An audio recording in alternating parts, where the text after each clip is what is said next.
راہب نے بتایا کہ اس کی تعبیر یہ ہے جو خواب انہوں نے دیکھا تھا. کہا مکہ میں ایک نبی مبعوث ہوں گے، آپ دنیا میں ان کے وزیر اور ان کے وصال کے بعد ان کے جانشین ہوں گے.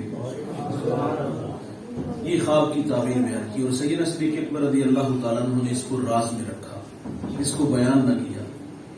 حضور نے اعلان نبوت فرمایا تو وہ راز جو سیدنا صدیق اکبر کے سینے میں تھا، جو راہب نے بتایا ہوا تھا، حضور نے اس راز کو سیدنا صدیق اکبر کے سامنے بیان کیا.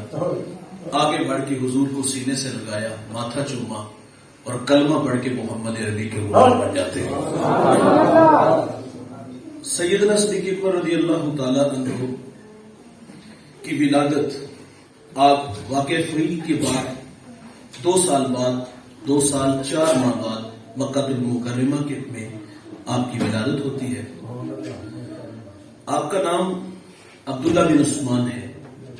آپ کے والد کا نام عثمان بن عامر ہے اور آپ کی والدہ کا نام ابو قحافہ عثمان بن عامر ہے اور والدہ کا نام ام سلمہ ہے.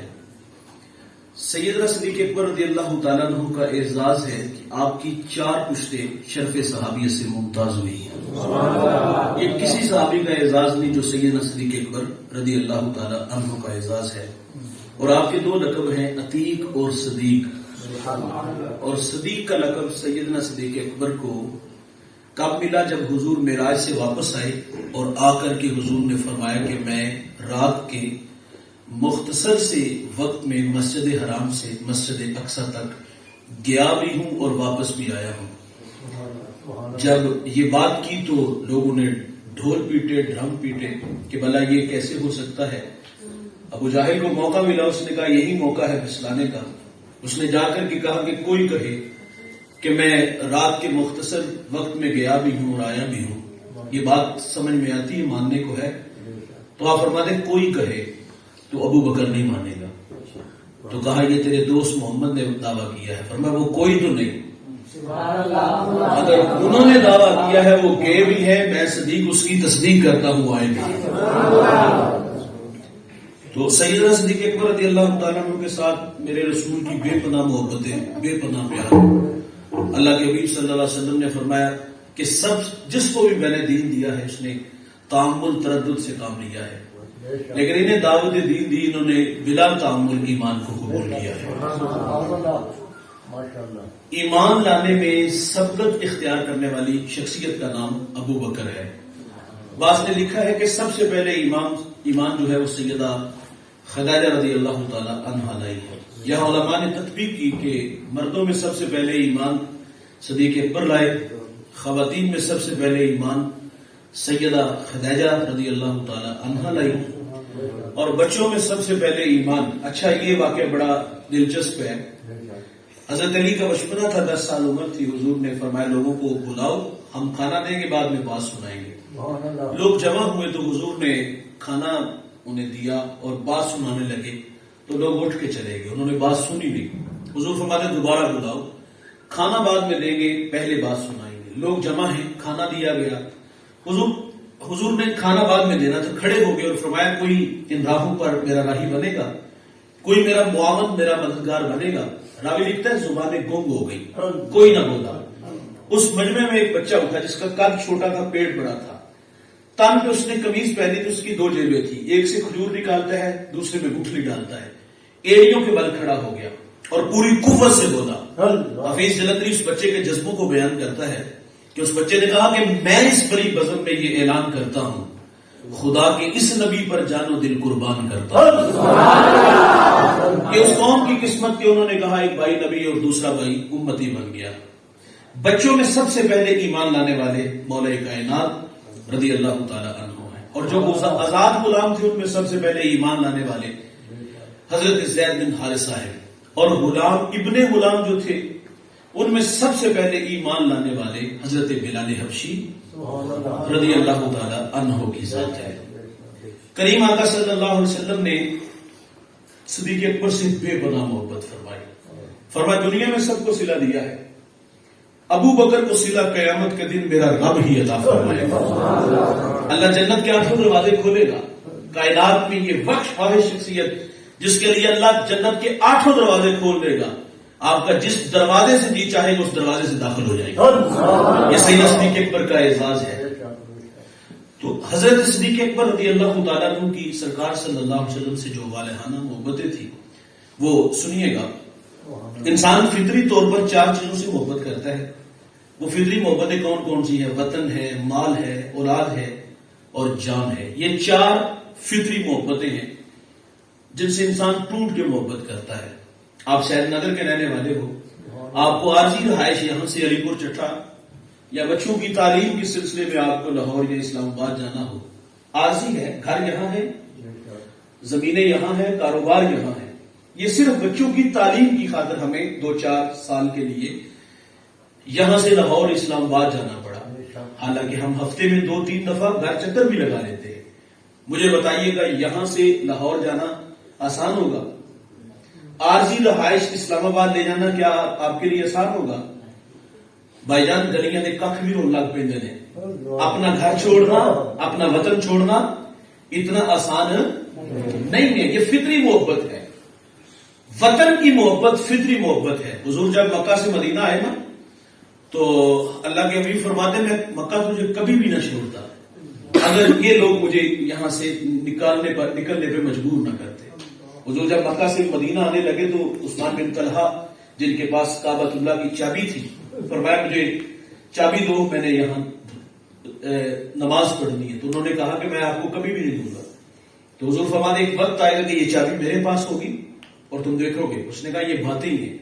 حضور مکہ سے جب واپس مکہ سے مدینہ چلے گئے نا اور پھر 10,000 کا لشکر لے کے دوبارہ فاتح بن کے مکہ میں داخل ہوتے ہیں۔ آپ فاتحین کی زندگیوں کو پڑھ کے دیکھ لیجیے گا، نیپولین بہت بڑا فاتح گزرا ہے، وہ بستیاں اجاڑ دیتا تھا، لیکن جب میرے نبی فاتح بن کے مکہ میں آئے نا، ابو سفیان نے عرض کیا کہ حضور مہربانی فرمائے، فرمایا من دخل دار ابی سفیان فهو آمن، جو تیرے گھر میں داخل ہو جائے گا اس کو امان دی جائے گی۔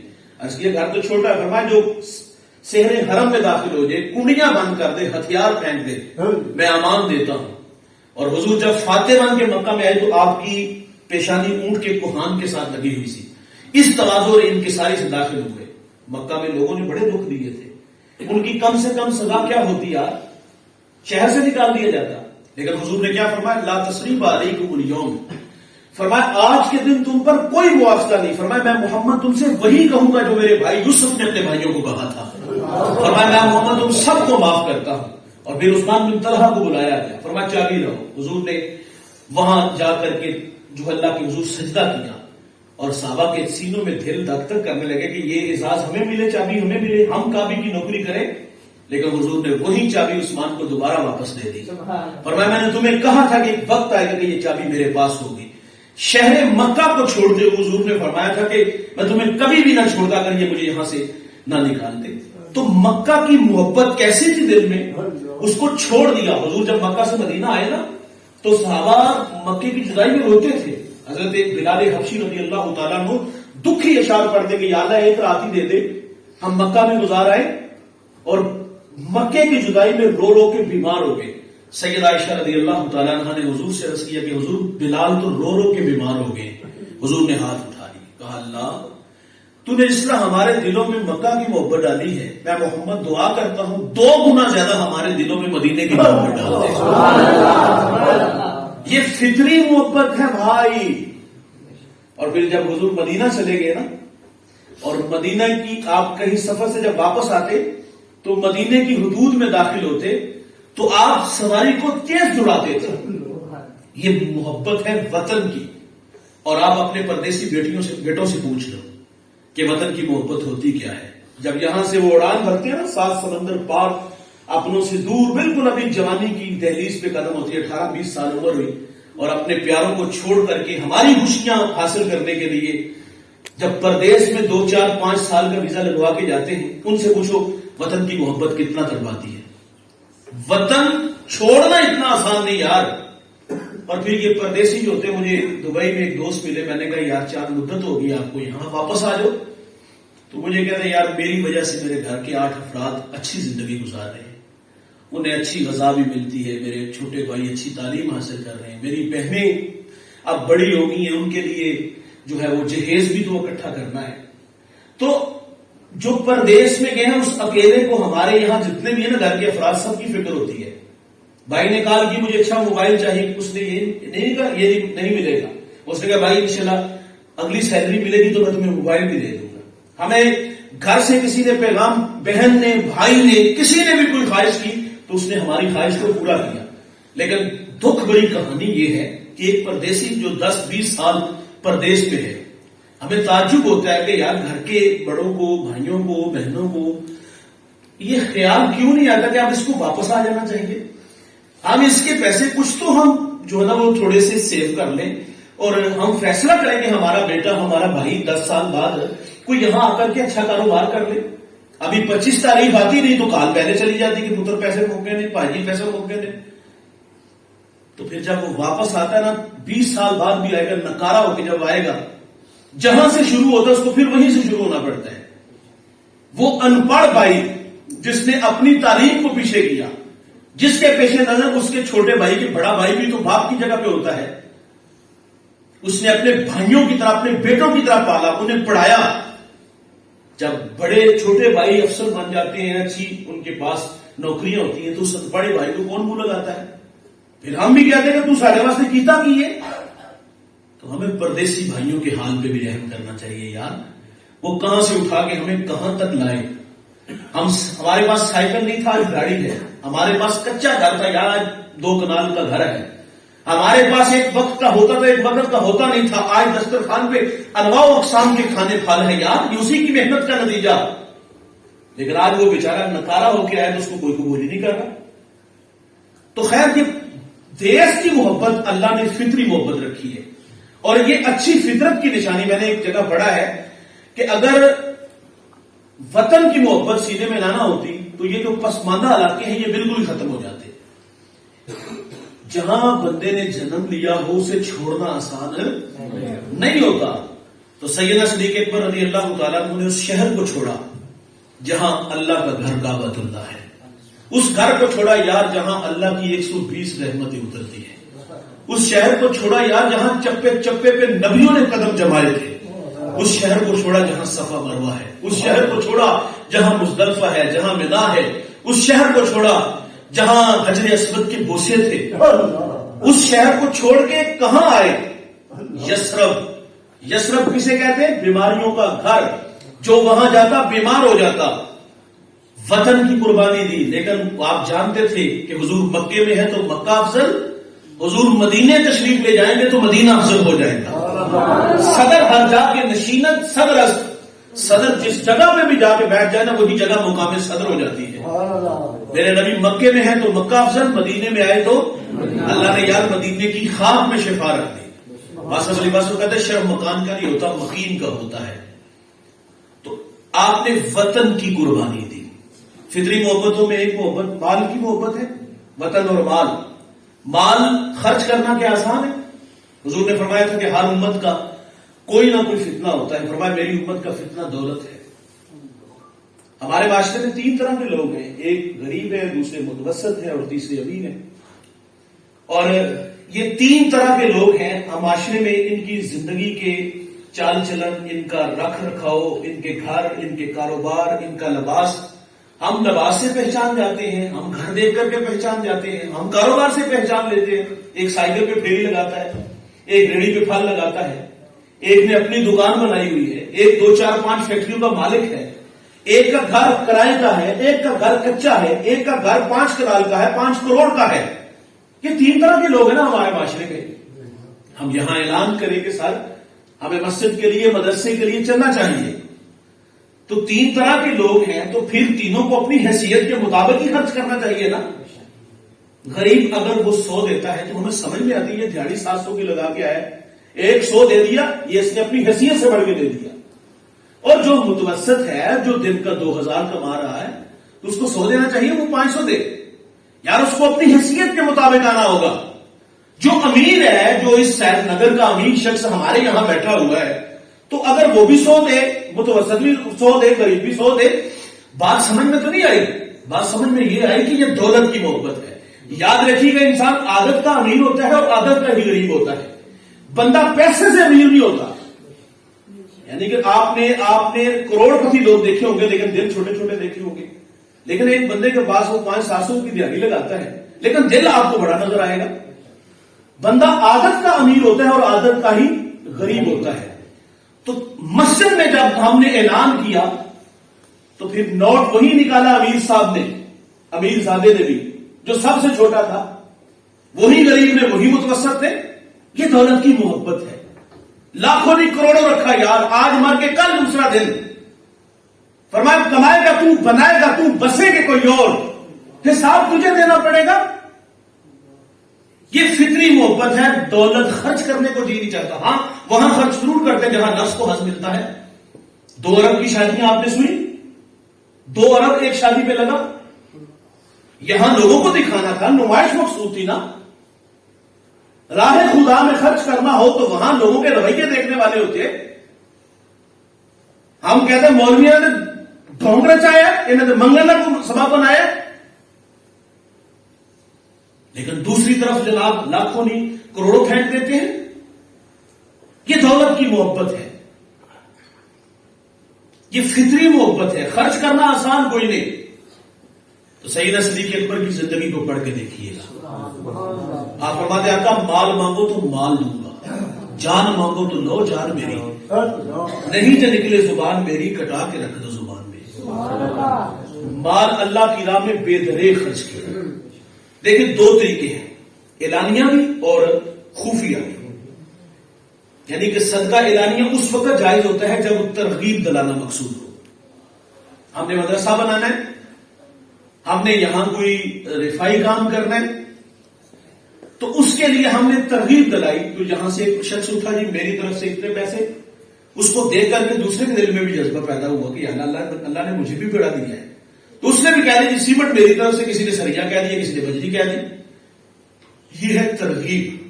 جب ترغیب مقصود نہ ہو تو پھر خفیہ زیادہ افضل اور بہتر ہے. آپ سیدنا صدیق اکبر رضی اللہ تعالیٰ کی زندگی کو پڑھیے گا.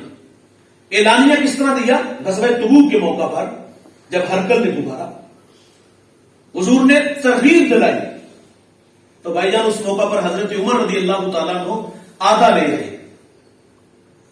زکات کتنی فرض ہے؟ 2.5%. پہلی امتوں پہ 10% زکات تھی, اس امت پہ 2.5%. اعلان ہوا تو کتنا 2.5% لائے؟ بھائی جان 50% لے آئے. آدھا لے آئے اور آدھا چھوڑ آئے.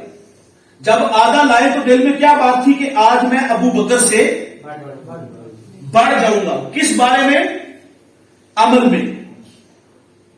امام ترمذی روایت نقل کرتے کہ حضور فرماتے ہیں جو دنیا کے معاملے میں نیچے اور دین کے معاملے میں اوپر دیکھتا ہے, اللہ اس شخص کو صابرین اور شاکرین کی صف میں لکھ دیتا ہے. دنیا کے معاملے میں نیچے اور دین کے معاملے میں. کھرب پتی بھی بندہ ہو جائے نا, اگر وہ نیچے نہیں دیکھے گا تو تسکین کے قافلے نہیں آئے گے, اور اگر نیچے دیکھنے کا مزاج پیدا ہو جائے گا تو پھر کرائے کے مکان پہ رہنے والا بھی اللہ کا شکر ادا کرے گا. کچھ لوگ فٹ پاتھ پہ سوتے ہیں, کسی کے پاس کرائے کا مکان بھی نہیں, کرایہ دینے کے لیے پیسے نہیں ہے. گھر شکستہ صحیح مگر اپنا تو ہے. سادی کہتے کہ دمشق کی جامع مسجد سے کسی نے جوتا چرا لیا, باہر آیا, دل میں بات تو آئی, تو فرماتے میں 2 قدم آگے بڑھا, ایک شخص کو دیکھا اس کے پاؤں نہیں تھے, وہی سجدہ کیا اور اللہ کا شکر ادا کیا, یا اللہ تیرا شکر ہے میرے پاؤں تو سلامت ہے. نیچے دیکھو یار. اناسس یہ یونان کا سب سے امیر شخص گزرا ہے, یونان کا سب سے امیر شخص. اس کی آنکھوں کے پٹھے کمزور تھے, سلوشن ٹیپ سے بند کرتا اور اس سے کھولتا تھا. کسی نے کہا اگر تجھے دولت لگانی پڑے اس پر تو کتنی لگائے گا؟ وہ کہتا ساری دولت لگا دے گا, لیکن میری آرزو کہ میں مرضی سے آنکھ کو بند بھی کروں اور مرضی سے آنکھ کو کھولوں بھی. یہ دبئی کا ایک شیخ تھا, اس نے آکسیجن لگوائی, تو جب اس کا بل بنا تو 600 ریال بنا, تو پھوٹ پھوٹ کے رونے لگا اور کہتا ہے کہ میں 80 سال سے اس کی آکسیجن لے رہا ہوں تو 1 روپیہ بھی خرچ نہیں آیا, 1 روپیہ بھی بل نہیں دینا پڑا. اور بھائی نیچے دیکھو, کسی کے پاس سانس بھی اپنی نہیں. جب نیچے دیکھنے والا مزاج ہوگا تو تسکین کے قافلے اترے گے. ہمیں اللہ کا شکر ادا کرنا چاہیے نا کہ اللہ نے ہمیں انسان بنایا, مخلوقات اللہ نے بنائی, مخلوقات میں افضل ہمیں بنایا. اور پھر ہمیں انسان بنا کے محمد عربی کا غلام بنایا. یہ اعزاز ہے کہ نہیں ہے ہمارا؟ ایک حضور کاشار نبوت سے باہر نکلے تو صحابہ کو فرمایا مجھے ابھی بھی جبرائیل ملے، اور انہوں نے بتایا پچھلی امتوں کا تذکرہ کیا کہ ایک شخص نے 500 سال اللہ کی عبادت کی، سمندر میں تھا، سمندر کا کڑوا جو نمکین پانی ہوتا ہے اللہ نے اس کے لیے میٹھا جو ہے وہ پانی کا چشمہ جاری کر دیا، اور اس کے لیے انار کا درخت اگا دیا، وہاں سے انار کھاتا اور پینے کے لیے جو ہے وہ ٹھنڈا پانی تھا.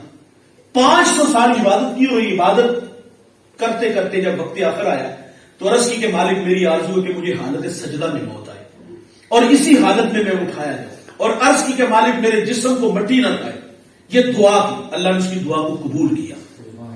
جبرائیل کہتے جب قیامت کے دن میزان لگے گا نا تو اللہ فرمائے گا اس کو میرے فضل سے بخش دو، تو وہ کہے گا مالک وہ 500 سال کی عبادت، فرمایا میرے فضل سے بخش دو. کہا اللہ میری عبادت، اللہ فرمائے گا میرے فضل سے بخش دو. کہے گا اللہ میری عبادت، تو فرمایا میزان لگایا جائے. جب میزان لگے گا ایک پلڑے میں ایک آنکھ اور ایک پلڑے میں 500 سال کی عبادت، آنکھ والا پلڑا بھاری ہو جائے گا.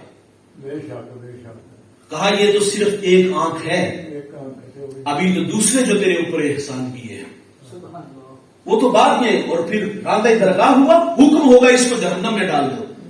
پھر کہے گا نہیں مالک اپنے فضل سے ہی بخش دے. اللہ اپنے فضل سے، او بھائی ہمیں اللہ نے آنکھیں دی یار، اللہ نے چھونے کے لیے ہاتھ دیے، چلنے کے لیے پاؤں دیے. نیچے دیکھیں گے تو تسکین ملے گی، اوپر دیکھیں گے تو تسکین نہیں ملے گی. صحابہ عمل میں بڑھنے کی کوشش کرتے تھے اور ہم دنیا میں بڑھنے کی کوشش کرتے. آدھا لے آئے آدھا چھوڑ آئے. حضور نے فرمایا کتنا لے کے آئے ہو؟ عرض کی حضور آدھا لے آیا ہوں آدھا چھوڑ آیا ہوں. ابو بکر سے پوچھا گھر کیا چھوڑ آئے؟ عرض کی جو گھر میں تھا وہ آپ کے قدموں میں، گھر میں اللہ رسول کی محبت چھوڑ آیا. جہاں ترغیب تھی، جہاں ترغیب دلائی، بھائی تان کے کپڑے بھی دے دیے، بوریے کا لباس پہنا نا، اوپر کانٹوں کے تکمے لگائے. جب راہ خدا میں 100% جو کچھ تھا، یار دیوار سے ہاتھ مار کے دیکھتے ہیں کہ کچھ سوئی تو نہیں گھر میں رہ گئی، سارا کچھ دے دیا. یہ ادا اللہ کو پسند آئی. اللہ نے جبرائیل کو حکم دیا، فرمایا میرے محبوب کی چوکھٹ پہ حاضر ہو جاؤ. لیکن فرمایا جانا اس طرح جس طرح ابو بکر گئے، ٹاٹ کا خرقہ کانٹوں کے تکمے لگاؤ. جبرائیل حاضر ہوئے. حضور فرماتے آج کس ادا میں آگے ہو؟ عرض کی آج کی ادا جو ابو بکر نے اپنائی ہے اللہ کو بڑی پسند آئی ہے. کہتے ہیں میرے ہی اوپر کیا موقوف ہے، آج کا ٹاٹ کا خرقہ سلطنت سماویہ کا سرکاری لباس بنا رہا ہے. اعلانیہ پیش کیا تو سارا کچھ ہی لے آئے. اور دوسرا ہے خفیہ، جب ترغیب دلانا مقصود نہ ہو تو پھر خفیہ زیادہ افضل ہے.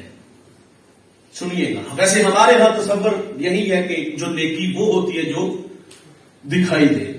تو سیدنا صدیق اکبر رضی اللہ تعالیٰ نے جو خفیہ نیکی کی، بڑی خوبصورت بات شاید میں نے کسی درس قرآن کے موقع پر عرض کی ہے کہ حضرت عمر رضی اللہ تعالیٰ عنہ سیدنا صدیق اکبر سے ملاقات کے لیے آئے. آپ کا دور خلافت تھا تو وہاں ایک رجسٹر پڑا تھا جس پہ کچھ نام لکھے تھے. خدمت والوں کے بھی اور جن کی خدمت کی جانی تھی ان کے بھی نام تھے. ایک جگہ بیوہ کا نام تھا تو خدمت گزار کا نام نہیں تھا. حضرت عمر رضی اللہ تعالیٰ عنہ فرماتے وہاں میں نے اپنا نام لکھ دیا کہ اس بیوہ کی خدمت میرے کندھوں پہ. فرماتے میں اگلے دن جا کے دروازے پر دستک دی. میں نے کہا بہن میں حاضر ہوں. اس نے میرا شکریہ ادا کیا کہ اللہ آپ کو جزا دے. ایک صاحب آتے ہیں اور خدمت کر کے چلے گئے. آپ فرماتے میں اگلے دن تھوڑا سا جلدی چلا گیا اور میں نے اس کو کہا کہ بہن میں حاضر. اس خاتون نے مجھے کہا کہ اللہ آپ کا بھلا کرے. میں نے کل بھی عرض کیا کہ آنے والا بڑا ذمہ دار ہے اور وہ اپنی ڈیوٹی کو بخوبی سر انجام دیتے ہیں. آپ فرماتے میں نے اس بڑھیا سے پوچھ لیا، بیوہ سے پوچھ لیا کہ وہ کون ہے. اس نے کہا بھائی میں بھی نہیں جانتی. وہ آتا ہے دروازے پہ دستک دیتا ہے، میں پیچھے چلی جاتی ہوں پردے میں، اور وہ آ کر کے میرے گھر کے برتن دھوتا ہے، جھاڑو دیتا ہے، مشکی سے بھرتا ہے اور چلا جاتا ہے. حضرت عمر فرماتے دل میں شوق پیدا ہوا کہ میں اس جوان کی زیارت تو کروں. وہ کون ہے؟ آپ فرماتے میں اگلے دن تھوڑا سا اور جلدی چلا گیا اور ایسے زاویے میں کھڑا ہوا جہاں سے آنے والا مجھے آسانی سے دکھائی دے. فرماتے ایک شخص آیا اور میں نے اس کو دور سے دیکھا لیکن چہرہ پہچان نہ سکا. آواز دے کے کہا کون ہو بھائی آپ؟ تو انہوں نے آواز دے کے کہا کہ امیر المومنین سیدنا صدیق اکبر رضی اللہ تعالیٰ عنہ تھے. فرماتے میں آگے بڑھا اور میں نے کیا دیکھا تو آپ کے پاؤں میں جوتے بھی نہیں ہیں. تعجب ہوا یہ دیکھ کر کے. آپ فرماتے میں نے پوچھ لیا کہ حضور والا جوتے نہیں پہنے ہے نہیں یا ارادہ تن نہیں پہنے؟ تو آپ فرماتے ارادہ تن نہیں پہنے. کہا کیوں؟ فرمایا یہ وقت لوگوں کے آرام کا ہے, یہ وقت لوگوں کے آرام کا ہے. جوتے اس لیے نہیں پہنے کہ کہیں میرے قدموں کی آہٹ کی وجہ سے کسی کی نیند میں خلل نہ آئے. رکیے گا 2 لمحوں کے لیے بھائی, طبیعت کی حساسیت دیکھیے گا کہ میرے قدموں کی آہٹ کی وجہ سے قدموں کی نیند میں خلل نہ پڑے. اور پھر ہم اپنے رویے دیکھ سکتے ہیں. وہ تو جوتے ہیں یار, ہم تو ڈرم پیٹتے ہیں, ڈھول پیٹتے ہیں. ہم سائے کی ضرورت ہے کہ وہ ہمیں کہے کہ بیٹا تھوڑی سی احتیاط کرو. اگر کوئی بوڑھا ہمت کر کے کہہ ہی دے تو ہمارے رویے کیا ہوتے ہیں اور اس پہ رد عمل کیا آتا ہے؟ حالانکہ ہمیں شرم آنی چاہیے نا, اس نے ہمیں توجہ دلائی ہے اور ہم واقعی غلط کر رہے ہیں. ہم سائیکی کے کچھ آداب ہوتے ہیں. شادی ہمارے گھر میں ہے نا بھائی, ساتھ والے ہمسایوں کو کیوں ذلیل کیا ہوا ہے؟ ساری رات ڈھولک کی تھاپ پہ جو تماشا لگتا ہے, محلے دار صرف اتنا کہے پتر آواز کٹ کر لے, نہیں نا بند کر لے. تو اس بات پہ کہتا کہ گانا میرے گھر میں چلا, تینوں کی مسئلہ ہے. اور پھر مکان کی چھت پہ چڑھ کے وہ باش لڑکوں کو وہ لے چڑھے گا, اس غریب کی بیٹیوں کو چھیڑے گا, بازے کسے گا, روڑے اٹکائے گا. یہ رویے ہیں ہمارے. آپ نے جوتے اس لیے نہیں پہنے کہ میرے قدموں کی آہٹ کی وجہ سے کسی کی نیند میں خلل نہ پڑے. اور دوسرا پہلو دیکھیے گا, رات اس وقت آتے جس وقت میں اللہ کے علاوہ انہیں کوئی بھی نہیں دیکھتا. یہ ہے خدمت. کیا یہ ہمارا مزاج ہے؟ صاحب نگر میں کسی غریب کی بیٹی کا ہم نے نکاح کیا تو کیا ایسا ہوا کہ ساتھ والے ہمسائے کو بھی نہ پتا چلا ہو کہ اس کی خدمت کون کر گیا, اس کی جھولی کون بھر گیا, اس کے گھر میں آج خوشیوں کی خیرات کون لے کے آیا, کوئی کون بیٹا بنا, کوئی کون بھائی بنا؟ جب پتا چلتا ہے پوری بستی میں شور مچتا ہے. کیا ہم نے, اگر ہم نے کوئی ایسی تنظیم تحریک بنائی, ہم لوگوں کی خدمت کرتے ہیں, تو کیا ان چیزوں کا احساس خیال ہوتا ہے؟ کیا ہم کسی کی مدد کریں کہ اللہ کے علاوہ کسی کو پتہ بھی نہ چلے؟ کیا ہم نے کوئی گمنام نیکیاں کی؟ کیا ایسی کوئی نیکیاں سنبھال کے رکھی کہ جس میں اللہ کے علاوہ ہمیں کوئی بھی نہ دیکھے؟ ہم تو کسی کو 500,000 دیتے, ذلیل کر کے دیتے ہیں, آٹے کا تھیلا دیتے ہیں تو رسوا کر کے دیتے ہیں. لیکن سیدنا صدیق اکبر کا مزاج دیکھیے کہ کتنا اعلیٰ ہے. اس وقت میں آتے ہیں کہ اللہ کے علاوہ انہیں کوئی نہیں دیکھتا. فطری محبت مال ہے. حضور فرماتے ہیں ہر امت کا کوئی نہ کوئی فتنہ ہے, میری امت کا فتنہ دولت ہے. آج مال خرچ کرنا کو آسان ہے, نفس کو جہاں حاصل ملتا ہے وہاں آسان ہے. راہ خدا میں خرچ کرنا, غریب بھائی کی مدد کرنا, غریب بہن کی مدد کرنا, بیوہ کی مدد کرنا, یتیموں کی مدد کرنا, دکھیوں کی مدد کرنا, یہ مشکل ہے. لیکن وہ تو بھائی جان ٹاٹ کا خرقہ پہن کے آ جاتے ہیں, پاؤں سے جوتے اتار کے آ جاتے ہیں. اس وقت میں آتے ہیں اللہ کے علاوہ کوئی بھی نہیں دیکھتا. یہ ہے فطری محبت. تو سیدنا صدیق اکبر رضی اللہ تعالیٰ نے مال راہ خدا میں خرچ کیا. فطری محبتوں میں ایک محبت اولاد کی محبت ہے. سیدنا صدیق اکبر رضی اللہ تعالیٰ کا بیٹا ابھی ایمان نہیں لایا تھا, اور ایمان لانے کے بعد ایک دن گھر میں بات چل نکلی تو عرض کی کہ بھائی آپ فلاں غزوے میں حضور کے ساتھ تھے اور میں دوسری صفوں میں تھا, کافروں میں تھا. تو کہا کئی بار آپ میری تلوار کی زد میں آئے ہیں, لیکن یہ احساس روک لیتا کہ میرا آپ سے تعلق ہے. اگر میں چاہتا, میرے اختیار میں تھا, اگر میں چاہتا تو سر اتار دیتا. تو کیا اس بات پہ سیدنا صدیق اکبر رضی اللہ تعالیٰ نے شکریہ ادا کیا؟ نا, جواب سنیے گا کتنا اعلیٰ ہے. آپ فرماتے ہیں بیٹا تو کافر جو تھا, تو کاش کے ایک مرتبہ میری تلوار کی زد میں آتا, بیٹا سمجھ کے نہیں گستاخ سمجھ کے سر تن سے جدا کر دیا۔ آپ کے والد ابو قحافہ نے ایک دن حضور کے بارے میں کوئی بات کی تو منہ پہ تھپڑ مار دیا۔ موقع ملا جا کے کہا آج ابو بکر نے میرے منہ پہ تھپڑ مارا ہے۔ حضور فرماتے بھلاؤ۔ فرمایا ابو بکر والد تھے، عرض کی حضور یہ شکر ادا کرے اس وقت میرے ہاتھ میں تلوار نہیں تھی، باپ نے گستاخ سمجھ کے سر تن سے جدا کر دیتا۔ فطری محبت، اولاد سامنے آئی تو ہاتھ کاٹ کے رکھ دیتا۔ اور انسان اپنی جان سے بڑی محبت کرتا ہے، مرنے کو کسی کا جی چاہتا ہے، لیکن آپ نے جان کی بھی قربانی کی۔ وہ ہجرت کی رات جب سیدنا صدیق اکبر حضور کے ساتھ غار ثور کی طرف بڑھتے ہیں، آپ کبھی حضور کے آگے ہوتے ہیں کبھی پیچھے ہوتے ہیں، کبھی آگے ہوتے ہیں کبھی پیچھے ہوتے ہیں۔ حضور نے فرمایا ہوتا ہے یہ کیا کر رہے ہیں؟ عرض کی حضور دشمن کا خطرہ ہے، آگے اس لیے ہوتا ہوں کہ اگر دشمن سامنے سے آئے تو ابو بکر کا سینہ سامنے، پیچھے بھی اسی لیے ہوتا ہوں کہ دشمن اگر پیچھے سے آئے تو ابو بکر کو پہلے پائے۔ یہ کہ جان کیا ہے اگر ہو کروڑوں تیرے نام پہ سب کو بارہ کروں گا۔ جان کی باری آئی تو جان دینے سے بھی گریز نہیں کرتے یار۔ غار ثور جن لوگوں نے عمرہ حج کیا ہے اور یہ شوق ہوتا ہے کہ ہم غار ثور اور غار ہرا جائیں، غار ہرا کا سفر آسان ہے، وہ اتنا بھی آسان نہیں ہے، مشکل سے بندہ وہاں پہنچتا ہے، لیکن غار ثور کا سفر غار ہرا کی نسبت زیادہ مشکل ہے اور زیادہ بلندی والا، اونچائی والا ہے۔ بڑے سے بڑا پہلوان بھی ہو نا تو 2-4 جگہ سانس لے کر کے اسے وہاں پہنچنا پڑتا ہے، تو 1.5-2 گھنٹے تو تقریباً لگتے ہیں۔ تو سیدنا صدیق اکبر نے رضی اللہ تعالیٰ عنہ نے حضور کو اپنے کندھوں پہ اٹھا کے غار ثور تک لے گئے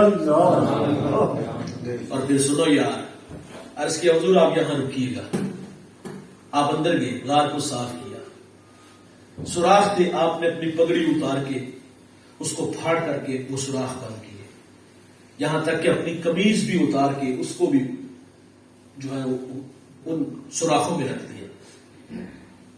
ایک جگہ خالی رہ گئی یا 2 جگہ تھی، وہاں اپنی ایڑیاں رکھ دی، تو سانپ آ گیا۔ یہاں علماء کہتے ہیں وہ سانپ وہ جو فطرت میں ڈسنا تھا نا وہ نہیں ڈسا، محبت میں ڈسا۔ علماء کہتے ہیں وہ بھی شوق لے کر کے آیا تھا محمد عربی کی زیارت۔ جب اس نے سارے سوراخ بند دیکھے، کہیں سے اسے جانے کا راستہ نہ ملا، انسانی ایڑی نظر آئی، کہا پاؤں تو پیچھے کرو نا، لیکن وہ بھی حضور کے محبوب تھے، حضور کی حضرت ابو بکر کی گود میں حضور کا سر تھا، محو استراحت تھے میرے رسول۔ اللہ اکبر، جب اس نے ڈانگ مارا نا تو آپ نے اپنی ایڑی کو جبش ہونے نہیں دیا، کیوں؟ کہیں حضور کے آرام میں خلل نہ پڑے۔ جب ڈنگ پہ ڈنگ لگا نا تو بے اختیار آنکھوں میں آنسو آ گئے اور وہ آنسو میرے رسول کے رخسار پہ گئے۔ حضور بیدار ہوئے اور بیدار ہوتے ہی حضور فرماتے ابو بکر کیا ہوا؟ دیکھیے ہنگامی حالات ہو نا تو بندہ القابات بھول جاتا ہے۔